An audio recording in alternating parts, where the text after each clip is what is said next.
Bien, bueno, continuamos con nuestras conversaciones electorales. Como les decía, ya 16 días de las elecciones de la primera vuelta del 11 de abril. Además, como conversaba con nuestro próximo invitado, pues aquí en TV Perú tenemos una importante cobertura de las listas parlamentarias, no solamente de los candidatos presidenciales con Tu Decisión 2021, y además hoy estamos pues en días de debates. La pelota está sobre la cancha y el electorado tiene también que decidir. Le damos la bienvenida a Andrés Alcántara, candidato presidencial por Democracia Directa. ¿Cómo está, candidato? Gracias por estar con nosotros. Gracias por la invitación, por darnos la oportunidad de saludar a nuestros hermanos peruanos a nombre de nuestro partido, Democracia Directa, un partido de los trabajadores, un partido de los fonavistas. Queremos darle un abrazo, un saludo a todos nuestros hermanos del Perú que sintonizan este importante medio, ¿no? Cuénteme, precisamente usted acaba de recordar, Democracia Directa se hizo conocido como el partido de la casita, como el partido de los fonavistas. ¿Qué retiene de ese origen? Evidentemente era pues un partido motivado un poco por cobrar, ¿no? Las deudas, ¿no? del Fonavi, y a partir de ahí, bueno, ha tenido participaciones incluso en algunas alcaldías y demás. ¿Qué se retiene de ese origen de Democracia Directa? Bueno, yo creo que el aporte fundamental que hemos hecho para el fortalecimiento de la democracia es haber institucionalizado la democracia directa como sistema de gobierno, porque ahora tenemos dos instancias legislativas. El Congreso, que era el único que hacía las leyes, que dictaba leyes, ha pasado a ser la instancia inferior legislativa, porque la instancia superior legislativa es el referéndum, donde el pueblo expresa su voluntad en forma directa, sin intermediarios, expresa su voluntad. Y ese es el mecanismo que... El referéndum del Fonavi fue, digamos, el pionero en esa... yo creo que sí, fue un ensayo importante para el avance del sistema democrático. Por eso que nosotros, luego de eso, hemos sistematizado y creemos, y la propuesta nuestra es construir un nuevo régimen político de democracia total, que no solo decidan los representantes que elegimos, sino también decide el pueblo en forma directa, ¿no? O decida sus leyes, sus ordenanzas municipales, ordenanzas regionales, ¿no? La gente tiene que participar en la vida política. A ver, ahí, yo lo primero que quería preguntarles, ¿usted es fundador de Democracia Directa? O sea, usted viene desde siempre. Acá no es un vientre alquiler. No, definitivamente. Usted ya vivía en la casita, usted construyó la casita, entonces... Y le invitamos a todos los peruanos a hacer vivir en la casita. Precisamente, si ustedes se toman tan en serio la modalidad de la democracia directa, hay quienes la ven con preocupación también. Hay quienes señalan que la democracia representativa, con todas sus limitaciones, es menos engañosa, si se quiere, de lo que puede ser una democracia que vive de referéndum en referéndum, que esto puede ser manipulado y que esto muchas veces es pasto también de autoritarismo. ¿Qué responde a ese tipo de crítica? Yo creo que la experiencia en el Perú nos ha demostrado que la democracia representativa nos ha generado tanta dependencia, y la dependencia es madre del atraso, y el atraso es madre de la pobreza. O sea, nos ha generado la indiferencia de los ciudadanos peruanos en la participación política en el país. Por eso que para nosotros es importante que institucionalicemos la democracia directa como sistema de gobierno. Pero ¿cómo funcionaría este tema de institucionalizar la democracia directa? ¿Estaríamos hablando de referéndums más o menos seguidos, de un mecanismo cotidiano de participación popular? ¿De qué hablamos? La democracia directa como sistema de gobierno no necesariamente hay que hacer referéndums todos los días. Hay que hacer los referéndums cuando son necesarios y hay que participar en las iniciativas legislativas, ¿no? En la propuesta de leyes, en el control, en la fiscalización, en la sanción que tienen que tener los representantes que elegimos. Porque en estos momentos elegimos a los representantes y ellos hacen lo que quieren. Aquí en el Perú, cada 5 años terminan los gobiernos en escándalos de corrupción. Y no le pasa nada. Hay presidentes que hablan... No le pasa nada tampoco. No, uno se suicidó, el otro está en la cárcel, el otro está esperando extradición en Estados Unidos. O sea, digamos, no es tampoco que no pase nada. Pero yo le digo, hay presidentes que mienten con tanto cinismo y no le pasa nada. Dese cuenta. O sea, hay gente que habla y dice, por ejemplo, agua sí, oro no, ¿no? Dice, una cosa es con cajón y otra cosa es con guitarra, ¿no? Una cosa es ser candidato y otra cosa es ser... digamos, presidente. Hoy acabamos de ver a un candidato, por ejemplo, que decía que no se iba a vacunar y ahora ya se vacunó. Entonces, todo ese tipo de cosas, de mentiras, finalmente no hay Bueno, sanción. la mentira se paga caro en la política y particularmente en las elecciones, ¿no? Una mentira se paga, no sé si lo de Soto es exactamente o no una mentira, pero si ha mentido seguramente le va a costar, ¿no? Ahora, De Soto es un ciudadano mayor, ¿no? Casi 80 años, digamos. Más allá de la mentira, si pudo acceder a la vacuna, ¿qué opina de ese debate sobre el acceso a la vacuna? Yo creo que uno tiene que ser coherente con lo que dice, ¿no? Porque el presidente de la República enseña con el ejemplo. O sea, el presidente tiene que ser una persona que hable la verdad, o sea, tiene que ser coherente en lo que dice con lo que hace. O sea, a la gente, por ejemplo, aquí en el Perú, toda la vida le hemos mirado a la boca, pero no las manos, ¿no? Y eso es el gran problema que tenemos. Por eso que realmente de ahí nace la desconfianza que tiene el pueblo a sus representantes. Entonces, y usted sabe que la crisis de confianza es peor que la crisis económica. La crisis de confianza es muy difícil porque no se puede comprar la confianza. La confianza hay que ganarla. Y hay que ganarla con hechos, con ejemplos, ¿no? Con resultados. Entonces, es una situación bien complicada en este momento, la crisis que estamos atravesando en el país. ¿Qué ejemplos de otros países lo inspiran a usted? ¿Qué tipo, cuando me habla de esta modalidad, de la democracia directa, en fin, cuáles son los referentes de los que podríamos hablar? Bueno, nosotros no hemos mirado los referentes en otros países, pero después, con el desarrollo, lo que hemos venido haciendo, que al momento que hemos sistematizado ya nuestra propuesta, porque la propuesta lo hemos sistematizado porque lo hemos puesto en práctica. La primera ley soberana fue la ley de devolución de aportes a FONAVI. O sea, cuando el Congreso no quiso aprobar la ley, nosotros dijimos, bueno, entonces si no lo quiere hacer el Congreso, el pueblo lo tiene que aprobar en un referéndum nacional. Entonces fuimos ahí. Y luego de eso hemos visto las experiencias de Suiza, en Europa básicamente, lo que han experimentado, pero la democracia directa, escandinavos, digamos, que tienen efectivamente del gobierno, un nivel de felicidad muy alto. O sea, ahí se implementa desde el gobierno. Nosotros acá empezamos a hacer la propuesta desde abajo, ¿no? Desde la ciudadanía, de la organización de los ciudadanos.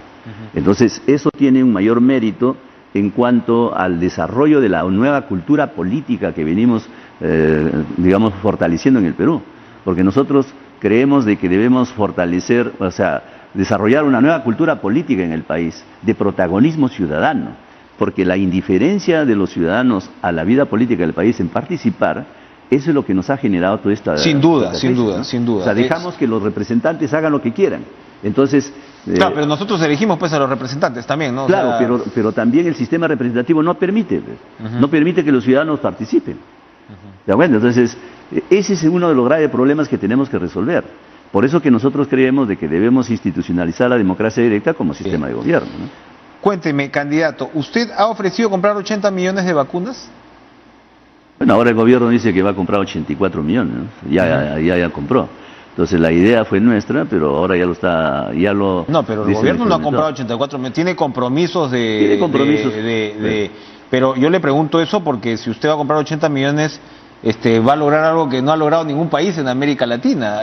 México no tiene esa cantidad de dosis. Argentina, Brasil, que son países mucho más grandes, Colombia, que tiene una infraestructura pública robusta, bastante más evolucionada que el Perú. Ninguno de estos países ha logrado traer a estas alturas 80 millones de dosis. Bueno, yo creo de que es necesario precisar una cantidad superior a la que nosotros necesitamos. Si tenemos 30 millones, 33 millones, no podemos traer 66 millones de vacunas nada más para los peruanos. Bueno, podemos decir 100, pero lo que yo le estoy preguntando es cómo haría. No, pero para eso, yo lo veo de que en estos momentos no se sincera, no hay un sinceramiento de todo el manejo de las vacunas, la compra de las vacunas.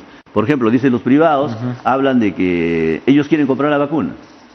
Y el presidente dice, ya no hay vacunas. Entonces, ¿a quién le creemos?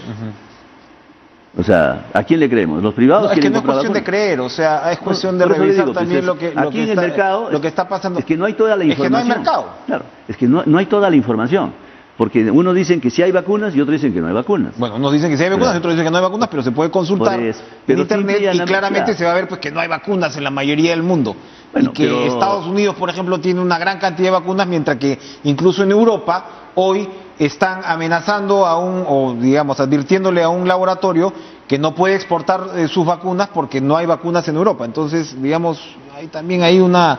Ya la discusión de las vacunas es una suerte de comodín electoral, ¿no? Claro, el tema concreto, ¿no? Aquí, por ejemplo, lo acabo de escuchar a la ministra de que a diciembre ya está garantizado todas las vacunas, ¿no? O sea, la ministra, digamos, la presidenta del Consejo de Ministros. Violeta Bermúdez. Entonces, si ya... Incluso ella dice, nosotros vamos a dejar el gobierno y las vacunas van a seguir llegando hasta diciembre, y así que el problema de la vacuna ya no sería tanto problema, porque ya estarían comprados. Lo que sí va a ser un problema, que se sincere las condiciones de los contratos que se tienen, ¿no? Porque los precios no se clarifican bien, ¿no? Uno dice que $72, mientras la vacuna rusa que cuesta $10, el otro $4, dicen los mexicanos.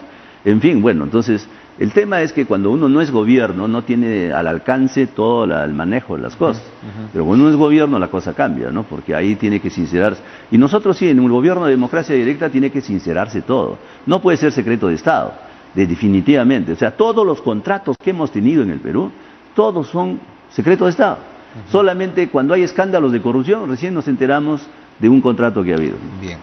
Usted propone crear un sistema único de pensiones. Ahora mismo hay una controversia, la Asociación de AFP se está advirtiendo que con las nuevas aprobaciones de los retiros de 4 UITs, me parece que es, y la posibilidad de la jubilación anticipada, sencillamente, según ellos, se revienta el sistema privado de pensiones o se acaba de reventar. ¿Cuál es la propuesta suya con respecto al tema pensionario?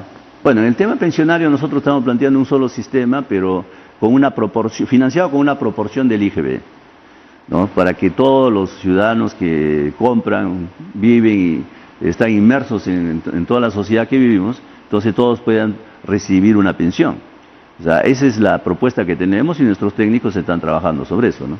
O sea, para nosotros el tema de las AFPs, creemos de que las AFP deben existir y su comisión debe ser de la utilidad, no del dinero que aporta el trabajador, porque si ellos son eficientes, sencillamente que demuestren su eficiencia y la utilidad, de ahí debe salir el porcentaje para que ellos sigan administrando, porque hasta ahora lo que hemos visto, las pérdidas que hay, todo se carga al trabajador, ¿no? Hablaba usted y estas son preguntas, digamos, de rigor para los candidatos, hablaba usted ahorita de la mala utilización de una frase como agua sí, oro no. ¿Cuál es la posición frente a la minería? Bueno, nosotros creemos de que debemos hacer un nuevo ordenamiento territorial, donde podamos establecer dónde debe desarrollarse la minería y dónde no. Por ejemplo, nosotros dentro de la reforma constitucional que planteamos, vamos a establecer que en cabecera de cuenca no vaya la minería, y ante un conflicto que haya minería y agricultura, se priorice la agricultura.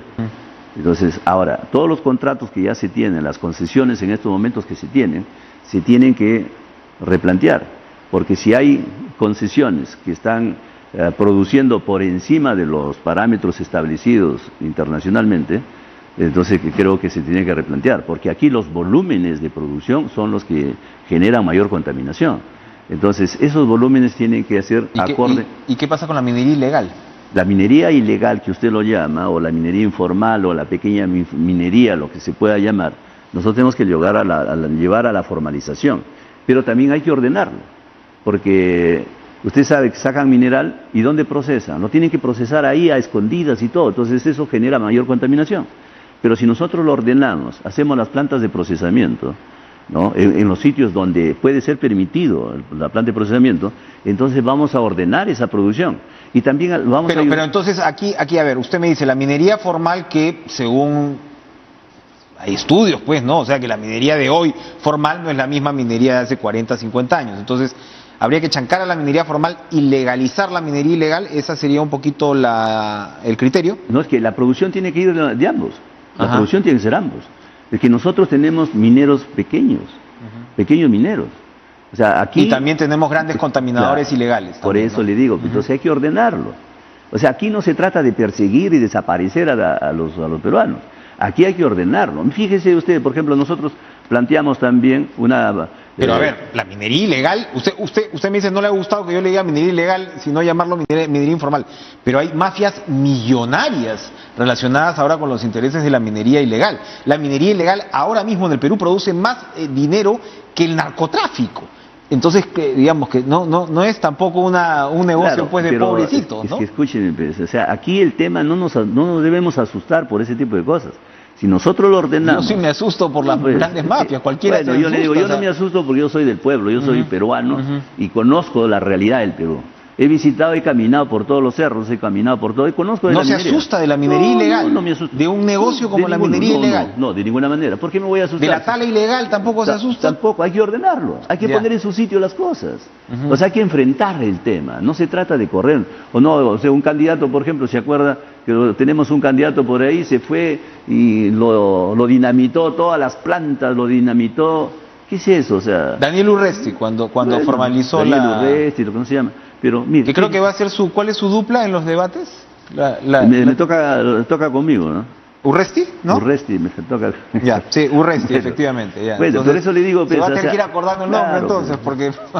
O sea, yo le digo esto porque nosotros somos peruanos. Y como peruanos que somos, tenemos que proteger, ¿no?, a todos los peruanos y ordenar las cosas. La producción del país se pierde justamente porque no está ordenado, está descuidado. Le digo que el Perú, o sea, pero la criminalidad es desorden, abandonada. Candidato, también. La criminalidad es desorden, la criminalidad por eso, o sea, pues, es que el Estado usted me está diciendo en abandonado parte también ordenar ciertas actividades criminales. Fíjese, el Estado ha abandonado a la sociedad, a su suerte. La gente hace lo que quiere. ¿Por qué existe la violencia? ¿Por qué existe, en este caso, la delincuencia? Porque el Estado no forma el tipo de persona que necesitamos. O sea, se ha abandonado y cada uno hace su vida como quiere. O sea, ese es un gran problema que tenemos aquí en el país. Entonces tenemos que empezar ordenando. Vamos a ordenar después de la pausa. Vamos a una pausa, regresamos con el candidato Andrés Alcántara. Esta semana, Andrés Alcántara, Rafael López Aliaga y Ciro Gálvez. Estamos viendo Cara a Cara.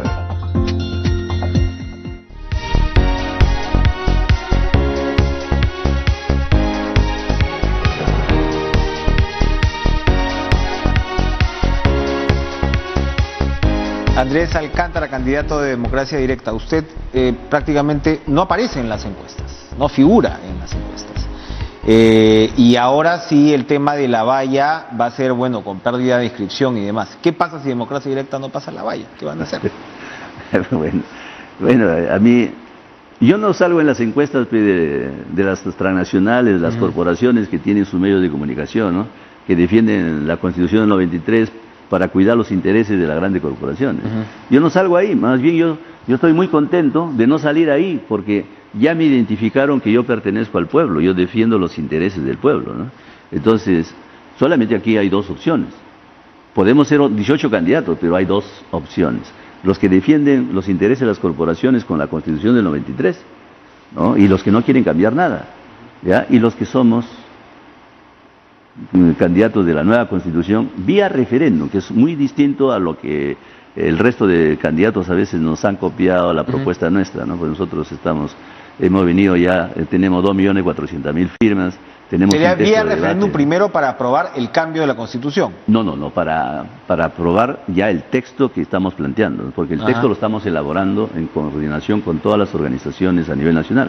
Venimos haciendo ¿Que se daría en el Congreso que vaya a ser elegido? No, tampoco. No, entonces... es que el Congreso, es que el procedimiento de la nueva Constitución solamente hay dos opciones: lo elabora el Congreso o lo elabora el pueblo en referéndum.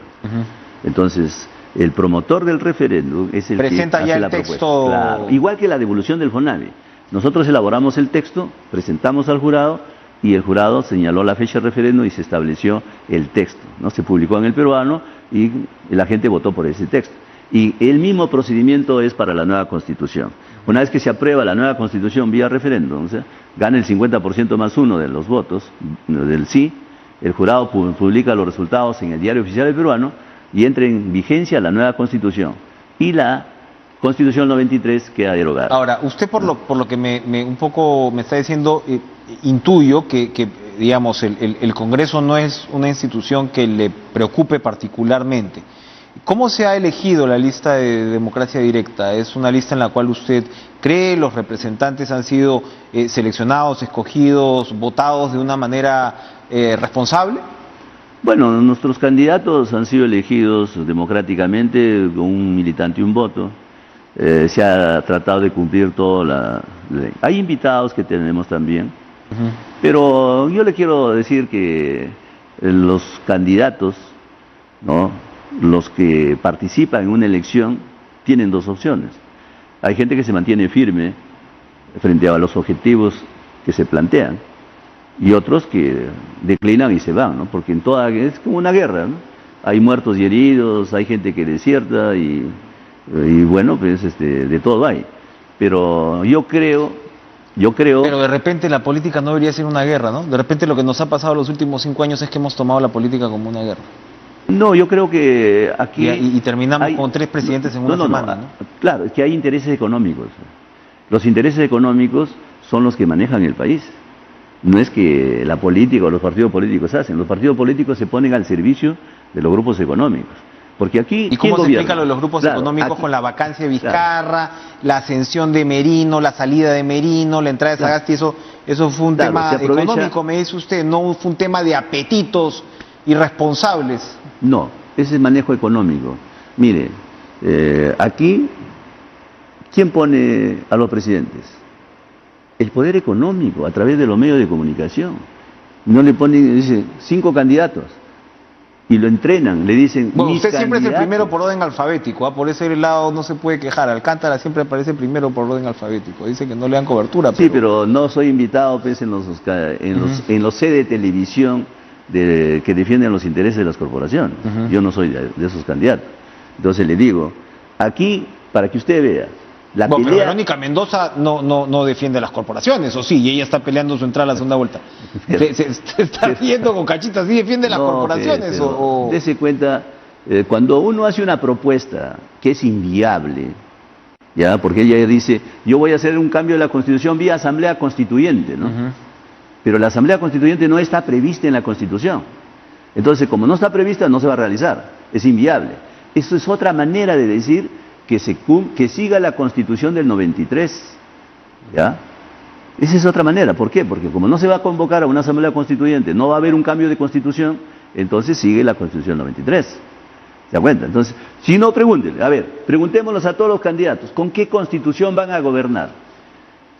¿Cuáles serían las características? Es debatible porque efectivamente sí se puede hacer un cambio constitucional a partir de la propia decisión del Congreso y de la convocatoria del referéndum como tal. O sea, usted me plantea una fórmula peculiar, ¿no? La de presentar ya el texto hecho para su aprobación. Bueno, en fin, habría que ver. Pero ¿cuáles serían las principales características de esa nueva Constitución, si las tiene que resumir? Claro. Porque ustedes ya van a presentar el texto pues hecho, sí, ¿no? Efectivamente. Aquí lo que hay que cambiar es lo sustancial, que tiene que ver con el objetivo de Estado. El objetivo del Estado no tiene que ser, o sea, debe ampliarse, debe ir más allá de la defensa de la persona y su dignidad, debe ir al buen vivir y al buen vivir entre personas con la naturaleza. Porque eso obliga que modifiquemos el rol del Estado. O sea, el rol del Estado debe dejar de ser un Estado subsidiario que solamente defienda a la persona, que solamente reconozca el derecho, para ser un Estado promotor que reconozca el derecho y garantice el derecho. Eso obliga a modificar el modelo económico. Dejamos de ser un modelo primario exportador de venta de materias primas para pasar a ser un modelo diversificado, industrializado, ¿no? Donde le demos valor agregado a nuestros recursos y de esa manera creamos empresas, negocios. ¿El Estado es un buen empresario según su perspectiva? ¿El Estado puede ser un buen empresario? El Estado debe generar las condiciones de inversión para los peruanos, ¿no? Si hay necesidad de hacer en algún momento, hacer empresa como Estado, habrá que hacerlo. Pero en este momento nuestra propuesta va que hay que generar condiciones de inversión para que los peruanos puedan hacer negocios, por decirle. Así como se hace, por decirle, los proyectos de irrigación grandes para todos los agroexportadores, ¿no? Así también de esa misma forma podemos hacer las represas, la infraestructura de riego para los pequeños agricultores, la pequeña agricultura familiar. Entonces ese pequeño agricultor ya no va necesitar invertir en el canal de regadío, porque el Estado lo genera la condición, invierte en eso, genera la condición, y el pequeño agricultor va solamente a sembrar, le va a alcanzar el dinero para sembrar y producir. Entonces el Estado le tiene que dar un apoyo no solamente crediticio, sino también le debemos dar apoyo técnico y ayudarlo a la venta en la cosecha. Porque usted se da cuenta que la mayor cantidad de agricultores... Usted me está hablando de un Estado riquísimo. O sea, ahora estamos en un Estado con 13% de recaudación tributaria, con la pandemia vamos a quedar... ¿De dónde va a salir toda esa plata? Mire, nosotros tenemos unas... Aquí la corrupción nos lleva a 25.000 millones, lo ha dicho la Contraloría inclusive. Aquí tenemos que cortar ese tipo de cosas. Es más, nosotros necesitamos generar... O sea, ¿cómo nosotros tenemos dinero? De dos formas, ahorrando y aumentando la producción. Entonces nosotros tenemos que generar la producción, o sea, tenemos que elevar el PBI. O sea, aquí realmente, por eso necesitamos... ¿Quiénes tienen que producir? ¿Los extranjeros o los peruanos? Los peruanos. Bien. Los peruanos tienen que producir y tenemos que generar una economía nacional. Porque los peruanos que una vez que tienen dinero, no se van a ir al extranjero llevando. Porque ahorita, en estos momentos, siempre nos quedamos en cero, porque todos los las grandes inversiones que vienen acá se llevan todo. Bien. ¿Ya? Y no dejan nada para el Perú. Muchas gracias, Andrés Alcántara, candidato presidencial de Democracia Directa. Gracias por estar con nosotros. Lo único que le quisiera aprovechar este momento para saludar a nuestros hermanos peruanos que han firmado el texto de los 2.400.000 peruanos. Quiero agradecerlo, felicitarlo y pedirle que marquen la casita de Democracia Directa. Gracias por estar con nosotros. Gracias. Esta noche vamos a hacer una pausa. Regresamos con lo último de Cara a Cara.